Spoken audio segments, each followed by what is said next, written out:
सभी साथियों को नमस्कार। स्वागत है आपका हमारे एक और नए छोटे से वीडियो में। तो कल यूपी पीसीएस आरओ एआरओ का रिजल्ट आ गया प्री का, और जिन बच्चों का सिलेक्शन मेंस के लिए हुआ है उनके लिए बहुत बहुत बधाई है, इंक्लूडिंग मी। एक्चुअली मेरा भी हुआ है मेंस के लिए। तो जिन साथियों का हुआ उनको फिर से अगेन बहुत बहुत बधाइयाँ। ऐसे आगे बढ़ते रहिए और मेंस की तैयारी करते रहिए।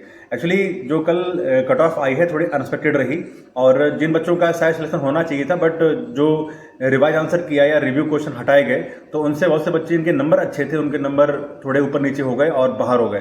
तो ये अभी तक क्लियर अनक्लियर है कि कौन से क्वेश्चन को लेकर क्या कट ऑफ गई थी, क्या मेरिट उन्होंने लगाई है।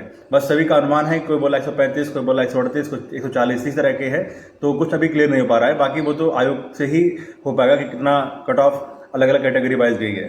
तो चलिए ठीक है, अब आगे बढ़ते हैं। बात हम लोग सेकंड करते हैं कि जो साथी हमारे UP triple S C junior 5512 की वेट कर रहे हैं रिजल्ट का, तो आप रिजल्ट मान के चलिए कि नवंबर के फर्स्ट वीक में आने की उम्मीद है।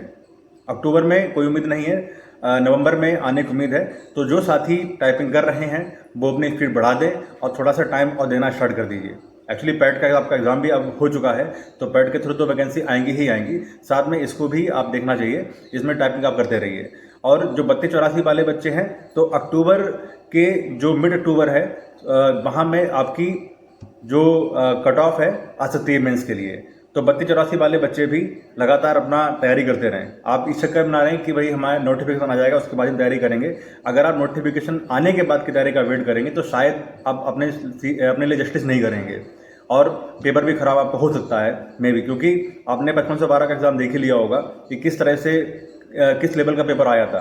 और दो बच्चों ने नंबर अच्छे अच्छे भी आए हैं, लेकिन फिर भी आपने नंबर उन्हीं के अच्छे आ पाए जिन्होंने ऑलरेडी जिनकी प्रिपरेशन पहले से ही हो रखी थी। नोटिफिकेशन आने के बाद जिन बच्चों ने तैयारी की थी तो उनके नंबर तो ऐसे ही रह गए, 50, 52, 53, 54, 55, है ना।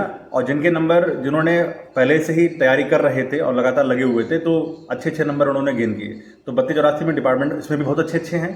तो मेरा आपके लिए मैसेज ये रहेगा कि अक्टूबर मिड तक आपकी कट ऑफ आ सकती है, और जो एग्ज़ाम है वो दिसंबर लास्ट तक हो सकता है कि आपका एग्ज़ाम हो जाएगा, क्योंकि अब पैट एग्ज़ाम के बाद में यही दो बड़ी एक वैकेंसीज हैं, 3284 वाली और 5512 की टाइपिंग। इन पे ही अब आयोग का मेन एम रहेगा।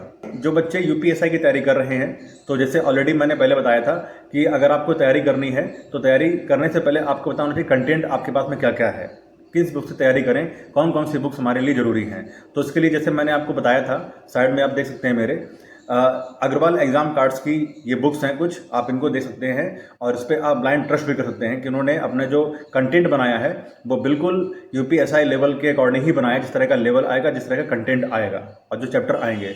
एक बुक है मॉक टेस्ट की, आपको मिल जाएगी, और मॉक टेस्ट के बाद में एक बुक आपकी पीवाईक्यू मिल जाएगी, क्योंकि किसी भी एग्जाम क्वालिफाई करने के लिए बहुत जरूरी होता है कि उसका पीवाईक्यू देखना, कौन से क्वेश्चन आए थे, किस तरह क्वेश्चन पहले आए थे, कौन से क्वेश्चन पूछे गए थे। उसी से आपका अकॉर्डिंग आइडिया लगता रहता है कि आपका कितनी प्रिपरेशन है और कौन से सब्जेक्ट पे आपको ज़्यादा तैयारी करने की जरूरत है। मूल विधि के लिए एक अलग सारा सेक्शन दे रखा है कि मूल विधि जितनी भी थी, जिसमें अभी इस टाइम बीएनएस की धाराएं चल रही हैं, इसके बारे में सारा का सारा कंटेंट दिया हुआ है इस बुक में। तो पर्सनली अगर देखा जाए तो अग्रवाल एग्जाम कार्ड्स मुझे बुक बहुत अच्छी लगी है। ये आपको अमेज़ॉन पे मिल जाएगी। अगर अमेज़ॉन पे इन केस नहीं मिल पा रही है तो आप अपने जो नज़दीकी बुक स्टोर है वहाँ पर भी आपको ये बुक अवेलेबल ईजिली हो जाएगी, वहाँ पर आप इसको बाय कर सकते हैं। जिसमें आपके जो पीवाईक्यू हैं, अभी तक जितने भी एग्ज़ाम हुए हैं यूपीएसआई के 2011 से लेकर 16-17 तक और 21-22 वाले सारे के सारे इसमें इंक्लूड कर दिए हैं। और मेरा मानना है कि 2017 वाला आप लोग सभी पीवाईक्यू जरूर लगाएं, क्योंकि जिस तरह का पेपर 2017 में आया था वो पेपर बहुत ही कह सकते हो कि फ्यूचर वाला पेपर था, जिससे ऑलरेडी पहले बता चुका हूँ। वो पेपर 2017 के भविष्य का पेपर था, मतलब 2027 तक का पेपर वो था। तो 2017 का पीवाईक्यू आप लोग जरूर लगाएं।